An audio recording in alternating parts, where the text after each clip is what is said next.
ዋዘንድሮ ለልቤ ሰው የለኝ እሷ ዘፋፈኝ እና በአባቴ ፊት ዶክተር ነው የምለው ከዛ 10,000 ብር ደግሞ ከፍልሃለሁ አለኝ እኔ ይሄን ገንዘብ የትልቅ ቀብርና ላስቀምጠው ነው ፈርጬ ፍቅር ነው ደግሞ ስራውን የሚያሳምር ፍቅር ደግሞ በድንበር አይሰቃይም ሙሽራ አይነት ነው የሚያደርገው ኤፍሬም ቢሆን ደግሞ በጣም አርጎ በደንብ ተርትሮ ደግሞ በራሱ መንገድ ምሳሌ ሙሽራ እንዳርጎ በገዛ መሬታችን ድሉ ከጃችን አምልጦ ተመተናል በመሬታችን ላይ ዘፈኑ ቢያምረኝ እንኳን መወሰድ አልደፍርም እና እኔም ነፍስ ይዞኝ ወደፊት እሱ ፈርቶኝ ነው ለካ ወደዛ ተለያየ ያው እንግዲህ ለልደቱ ኬክ ይቆርሳል አመቷል ደግሞ ትልቅ ዳቦ ይቆርሳል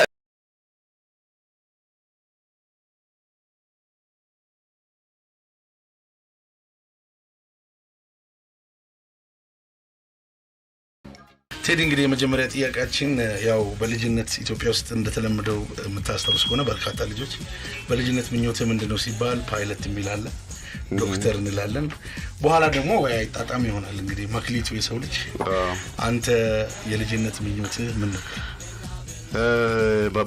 በአባቴ ፊት ዶክተር ነው የምለው ከዛው ግን ያው ሙዚቀኛ መሆንና ሌላም ተደራቢ ሐሳብ ነበረኝ ይመስለኛል አሁን በሙዚቃው ነው የመጀመሪያው ላይ ያገኘሁት እንግዲህ ወደ አንተ ስንመጣ እኛ ሀገር በአብዛኛው ዜማ ላይ ውበትሽ ጸጉርሽ ዳልሽ ሄደሽብኝ ምናምን የሚባል ነገር ተለምዷል አሁንም አለ እንዲህ ዝም ብሎ ጀግኖችን ያወደሱ መስፈን በአብዛኛው አልተለመደም ነበር ከባህላዊው እንትን ውጪ እና በእኛ ዘመን የነበሩትንም ከኛ ዘመን የነበሩትም ከቀዳማዊ ኃይለ ሥላሴ ጀምሮ ከምኒልክ ብዙዎችን አንስተሃል ለዛ እንግዲህ ሁላችንም ታንኪዩ ነው የምንለው ግን የኛን የዘመናችንን ጀግና ኃይሌ ገብረስላሴ ነው ኃይሌ ብለህ ስትዘፍን መጀመሪያ ኃይሌን አስፈቅደው ነበር ወይም አስደምጠው ነበር ካላስደምጥከውስ ምንድነው እኔ ያላስፈቀድኩትም ነበር እና ኮፊያው ስንጫወተው ነበር ገና አልበሙ ሳይወጣ በፊት ጥሩ ነገር ነበርና ያኔ ይሰማ እንደነበር በመሐላችን የነበረ ሰው ይነግረኛል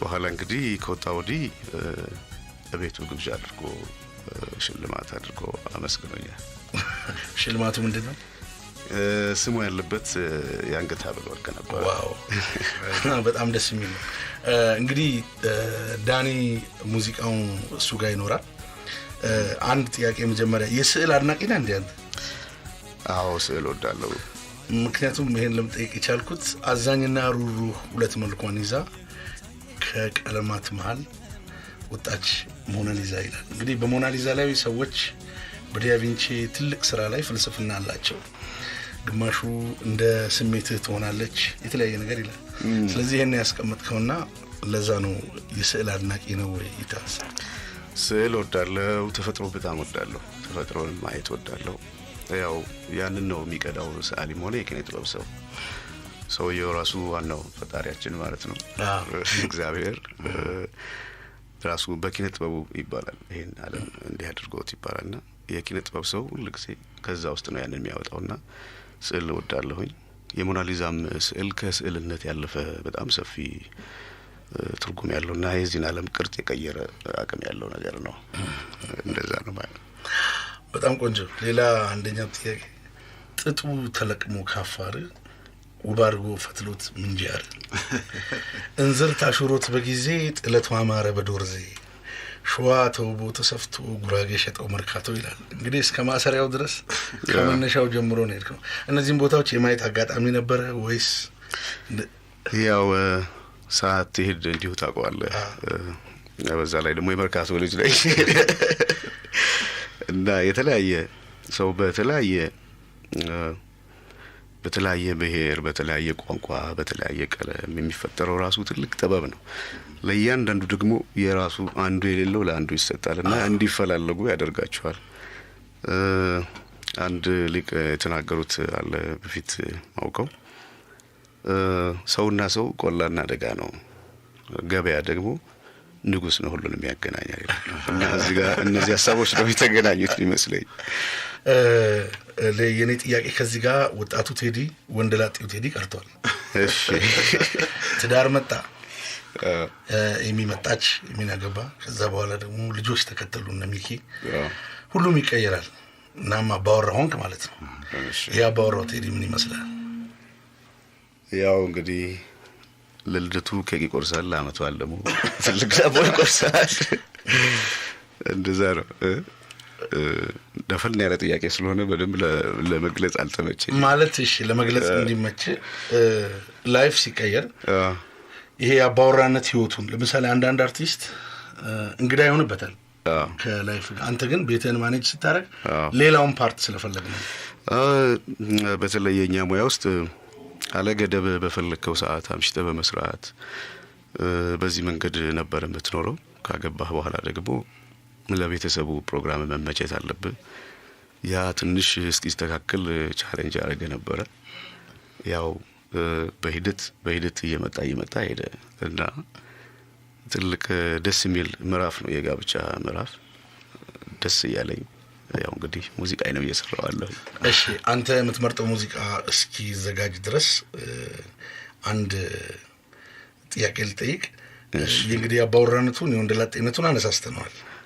ስራ ላይ ያለ ባህሪ ለምሳሌ ስቱዲዮ ውስጥ ይሄን አታድርጉ ይሄን አድርጉ የምትል ልምምድ ላይ እንዲህ ብለህ የምትነጫነጭ ይሄ ካልሆነ እምቢ አሻፈረኝ የምትል ወይስ ተስማምተህ በነፃነት የምትሰራ ይሄንን የስራ ባህሪ? ትልቁ ነጥብ ሙዚቃው በሚፈልገው መጠን መጥቷል ወይ ነው። እዛ ጋር ለመድረስ በስምምነትም አንዳንዴ ደግሞ ባለመግባባትም በግራም በቀኝም ሄደህ ያ ነገር መሳካት አለበት።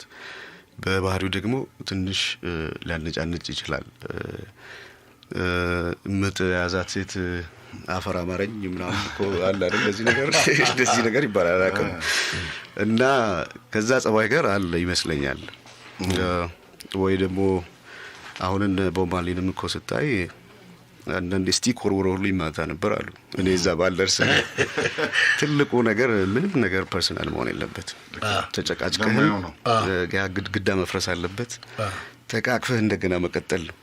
ዋናው ስራው መሳካት አለበት። ፍቅር ነው ደግሞ ስራውን የሚያሳምረው። ፍቅር ደግሞ በድንበር አይሰቃይም። በቃ በነፃነት እንደ ልብ መጨቃጨቅ አለበት። በቀደመ በቤል ጳውሎስ ራሱ መጥቶ ስላንተ ሲመሰክር ነበረ። እዚህ እንደዚህ እየጠየቅ ነውና አብሮን ነው የሚሰራው። እኔ ብቻ ሬንጀር ልባል እንጂ አብሮን ይሰራል ብሏል። እና ጥሩ ኮሜንት ነው የሰጠልህ። ቴዲ ቆይታ ሰላም? በጣም ቆንጆ ነው። መጀመሪያ ግጥምና ዜማ የሰጠው ለማን ነው? መጀመሪያ የሰጠሁት በካሴት ደረጃ ለዳዊት መለስና ለዳዊት ጽጌ ነው። እኔ በጣም የገረመኝ እንደ ልቤ አልሆን ቀርቶ አሁን ቅድም የሰማ ነው። በጣም የሚገርም ዜማ ነው። ዜማው ያንተ ነው አይደለ? አዎ። እኔ ቢሆን ለራሴ ነበር ምዘፍነው። እንዴት ነው? አሁን ብዙ ሙዚቃዎች ሰምተናል። እኔ ራሴ አላቃቸው ነበረ። ያንተ መሆናቸው ማወቄ በጣም ደስ ብሎኛል እና የሚያማምሩ ናቸው። እና እንዴት ነው አለመሰሰት አለው? እንዴት ነው? ሲሳካ ነው ደስ የሚል። እንዳልኩ ስትፈጥረውና ሰውየውን ብሎት ቆንጆ ዘፈን ሲሆን ደስ ይላል። ከዛ ውጪ ብዙ ጊዜ ዜማ ሲሰራ እንዴ የሰራን እያለ የሚመጣው ነገር የፈለገ በጣም አሪፍም ቢሆን በታማኝነት ነው የምሰራው እዛ ጋር። ምክንያቱም ለነሱ የሰራው ከሆነ ዘፈኑ ቢያምረኝ እንኳን መውሰድ አልደፍርም እና ይሄ ዘፈን እንደውም ከሸዋንዳኝ አልበም የመጀመሪያ አልበሙ ተመርጦ የቀረ ዘፈን ነበር። ዋው! ለሰው ሰርተህ አንተ የዘፈንካቸው ዘፈኖች አሉ? ከአቡጊዳ በፊት የሰራሁት አልበም ላይ ያለው በጠቅላላ ዘፈን ለተለያዩ ዘፋኞች የሰራሁት ሙሉ አልበም። እሱ አልበም የተለያዩ ድምጻውያን ድምጽ አለበት። ለምሳሌ ለማን ነበር የሰራው? ለምሳሌ ዳዊት መለሰ ጽጌረዳ የሚለው ዘፈን ለሱ የተሰራ ነበረ። የወንዜ ትዝታ ለኤፍሬም ታምሩ ነበረ ከነ ድምጹ። የወንዜ ትዝታ አይነት የሱ አዘፋፈን። ዋዘንድሮ የሚለው ለነዋይ ደበበ ለምሳሌ ከነ ጸባያቸውን የሚመስል ነገር ነው። ያው በልክ ነው የምትሰራው። እያሰብካቸው ነው ዜማ የምትሰራው። ለምሳሌ ነዋይ ዘፈኖች ላይ አይነት ያሉ ጸባዮች አሉት። ዋዘንድሮ ለልቤ ሰው የለኝ እሱ አዘፋፈን ይሄ እና ወስ ያረጋል ፍቅርሽ ሰፍሰፍ እንደዚህ ነገሮች ናቸው። ሌላ ለተፈራ ነጋሽ ጉድ ሰራሽኝ የሚለው ደህናዊ ልበልሽ እንደሚለው ጉድ ሰራሽኝ አንድ ካራክተር ለፀሐይ ዮሐንስ ደግሞ ጦር ሰርተሽ በፍቅር የሚለው ማለት ነው። እሱ እንደዚህ ከራሱ ዘፈን ጋር የሚለው ተበድዬ ስማሪኛ ልልም እንደሚለው እንደሱ ለሱ አይታ እንደዛ ነበርና ዳዊት መለሰ ነው እንደዚህ ዘፈኖች ለምን ራስህ አትሰራቸውም አለኝ። እኔ አባቴን ስለምፈራ ነው ካሴት ለማውጣት ፈራ ነበር። ኦኬ ከዛ 10,000 ብር ደግሞ ከፍልሃለሁ አለኝ። እኔ ይሄን ገንዘብ የትልቅ አብርና ላስቀምጠው ነው ፈርቼ ሚካኤል ቤተክርስቲያን እጄ እንደው በቃ የወጣ ጊዜ አባቴ እንዳይገለኝ ብዬ ቢያንስ 1 አመት አለኝ በሚል ደፍሬ ገባውና ከዛ በኋላ እንግዲህ ዘፈኖች ተሰሩ። የተለያየ ጸባይ ያለው እዛ ላይ እኔም ራሴ ነው የወጣሁት በአቦጊዳ ነው። በፍጹም ነጻነት ራሴ የሆንኩትና ለሁሉም ነገር ግን በዛ መንገድ ደፍሮ መግባቱ ደግሞ ጥሩ የልምድና በር መክፈቻ ሆነኛል። ዋው እኔ ማለት ዜማ ስትፈጥር ኢንስትሩመንት ትጫወታለህ? በኢንስትሩመንት ነው ወይንስ እንዴት ነው? በውስጥ ነው? በኪቦርድ ነው ማውጣው ብዙ ጊዜ ነው። አንዳንዴ ደግሞ መንገድ ላይም ሆነ በራሱ ጊዜ ታኝተህም ይመጣል። ብዙ ጊዜ በኪቦርድ ነው የምሰራው። ይልማ ምናልን ግጥም ለራሱ ይልማ ያቸም ያጣጣው ነውና ግጥም ሲጽፍ እንዴት ነው ነው ከዜማ ነው የምነሳው አለ። እንግዲህ ያው ቴክኒካል ነገር መሆኑ ነው። ያንተስ እንዴት ነው የሚሆነው ግጥሙ ላይ? ዜማ ብዙ ጊዜ ዜማ ነው የሚቀድመው። አንዳንድ ጊዜ ግጥም ሊመጣ ይችላል። ግጥም ሲመጣ የራሱ ቅርጽ ይዞ ስለሚመጣ በገደብ ውስጥ ነው ዜማ የምትፈጥረው። ግጥም ሳይጻፍ ግን ዜማ ስትል በፈለከው ቅርጽ ይሄዳል። ከዛው ድምጽ ጋር የሚመጣ ደግሞ ቃላት አብሮ ይመጣል። ያን ዘር ይዘህ ነው የምታሰፋው ማለት ነው። እና ብዙም ጊዜ ወረቀት ላይ አልጽፍም እኔ በቃሌ ነው የምጽፈው ነው ግጥሞቹ ራሴ አልጽፍ። አንድ እኔ መጠየቅ የምፈልገው በማረሚያ ቤት ቆይታ ጊዜ ማረሚያ ቤት ሰራቸው ዜማዎች አሉ። እሺ ህልማይቼ እዛን ህልማይቼ ግጥሙ ነው ህልማይቼ ማታ ግጥሙ እዛ ነው የተጻፈው። ዜማ እዛ ሲመጣልህ መቅጃ የለም ያው ክልክል ነው። ተነስቼ ያው መታጠቢያ ቤት ገባና ለረጅም ጊዜ ደጋግመዋለሁ። በጣም ኮደድኩት። እንደዛ ነው እንጂ ብዙ ጊዜ እዛ የወል ግጥሞች በቃ ከዘፈን ግጥሞች የሆኑ ነገሮች ላይ በመስራት ነው የቆየሁት። እንደው ዘና ለማለት ያክል አንዳንድ ጥያቄዎችን እንጠይቀዋለን።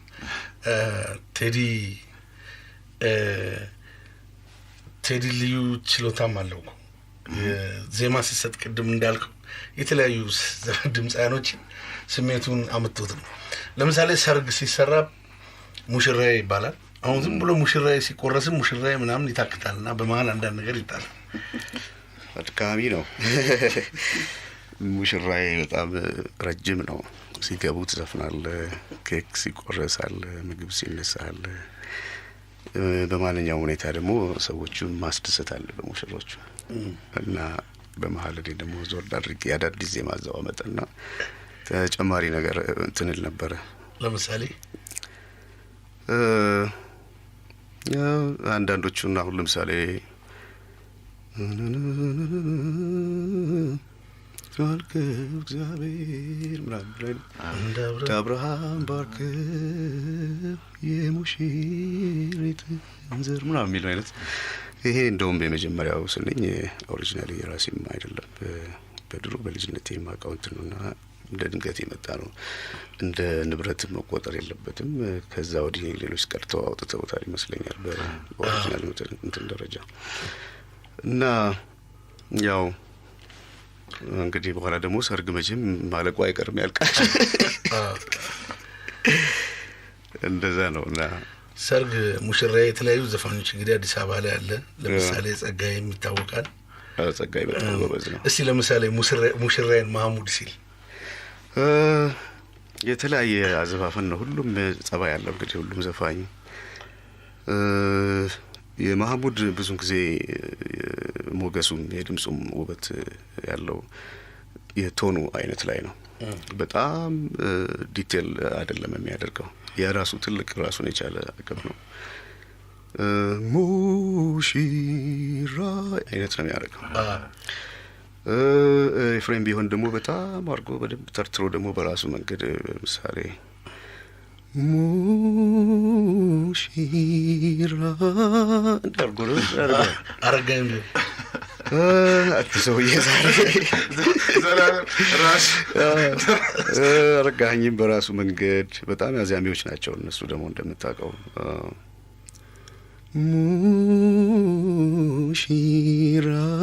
ሙሽራይ እንደዚህ ነገር ረጋይ ነው ሁሉም በየራሱ ረጋይ ማለት በደንብ አላውቅም አሁን በቃ እሺ በጣም ቆንጆ እንግዲህ ቆይታችን እንደ ማር ይጣፍጣችሁ አድማጮቻችን በርካታ እንግዲህ በፌስቡክ እና በ801 በስልክም የደረሱን ጥሪዎች አሉ ሁሉም ቆንጆ ቅድም የአስቴርን ዘፈን ስትመርጥ ሁሉ ጊዜ ደስታን ቅንብሩ የማን ነው እኔ እሱ በጣም ለይት በጣም እኔ በጣም በትልቅ ደረጃ ከማድንቃቸው ሙዚቀኞች አንዱ ነው ደረጀ መኮንን ይባላል ደረጀ መኮንን በሙዚቃ አካባቢ ሰዎች ሊያውቁት ይችላሉ ብዙን ጊዜ ውጭ ሀገር ስለነበረ ግን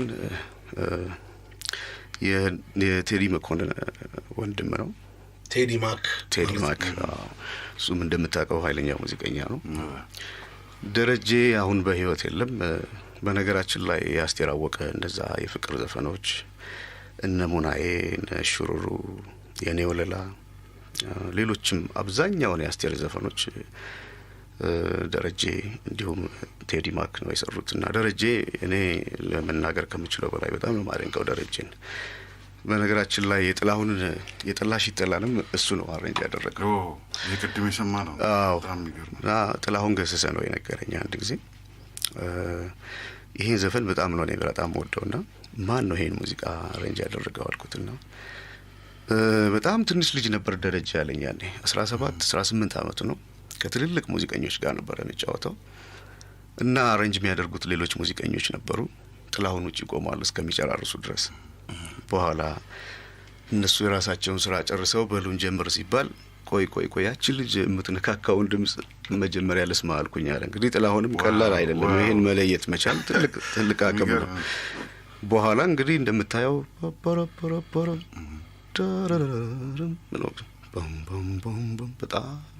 በጣም ጥልቅ ጥላሁንም እንዴት አርጎ ደምቡ እንዴት እንትናለውና ደረጀ ግራሚ አዋርድም የወሰደ ነው ከዚህ ቂማሊ ጋር የልጅነት ህልሙ ከቦማሊ ጋር መጫወት ነበር ዳጋጣሚ በህይወት አላገኘውም ዳሉል ባንድን መስርተው ዋይልደርን ታውቃለች ቺካጎ ትልቁ የነሱ የስፒሪታቸው ዛፍ ይሄ ሰውዬ ነው እና የናሊ ቢራ ዘፈኖች እና አማሌልን ይሄ ሰውዬ ነው ያቀናበረው ኤፍሬም በጣም ትልቅ የሆነለት የመጀመሪያ የታወቀበት አልበም ጀማይ ነኝ ራሱ ነው ሁሉን ነገር ትምብሎ የሰራው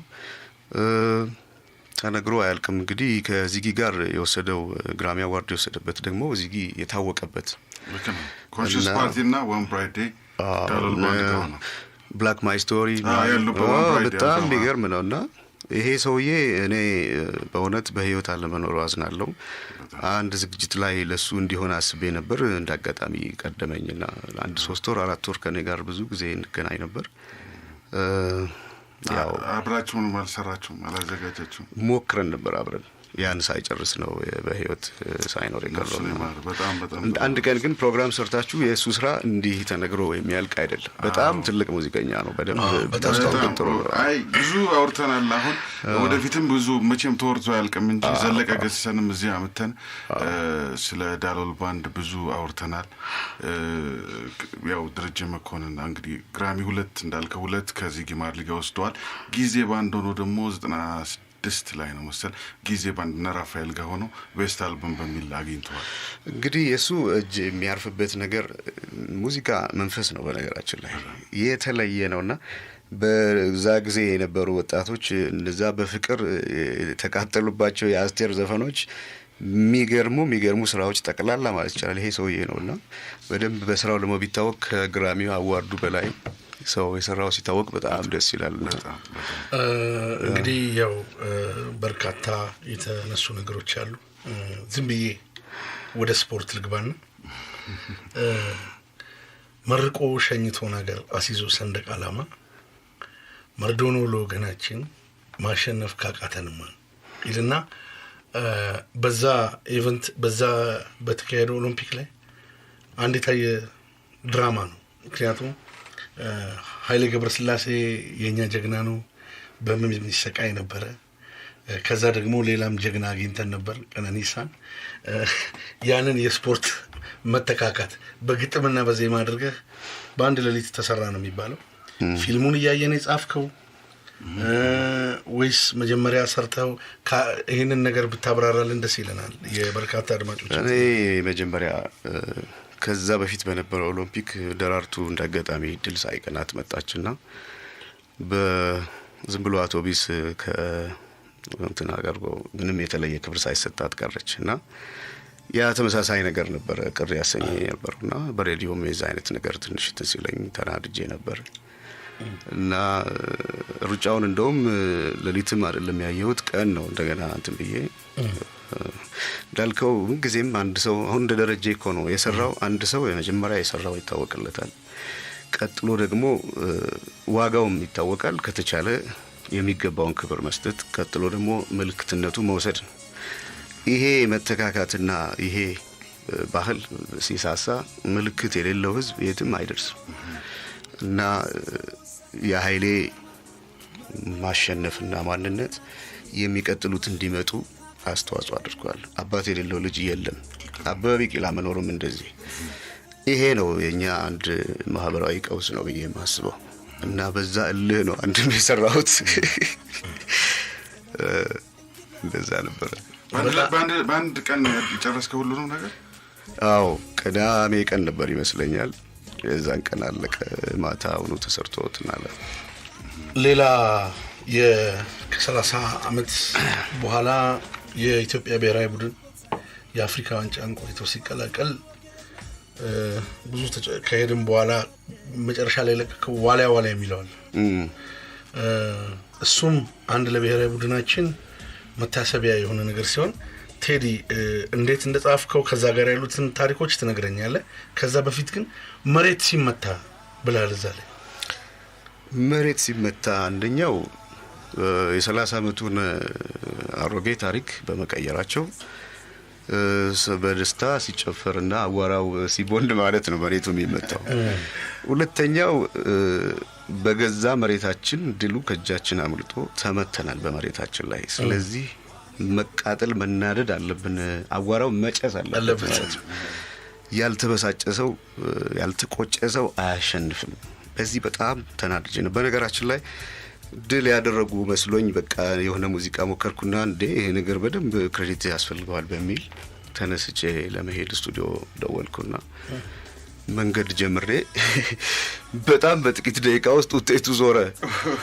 ያን ጊዜ መኪናዬን አዞርኩኝ ማለት ነው። እና አንድ ጥያቄ መታኝ። ካላሸነፉ አልሰራም ማለት ነው። ወደ እልህ ገባው ማለት ነው። እና ማሸነፍ አለባቸው። ያቺ ጎልም እኮ ባትሻር ኖሮ ውጤቱ እንዲም ላይሆን ይችል ነበር። ሁለተኛ ናይጄሪያዎች እንደፈሯቸው በደንብ ማወቅ ነበረባቸው ብዬ አስባለሁ።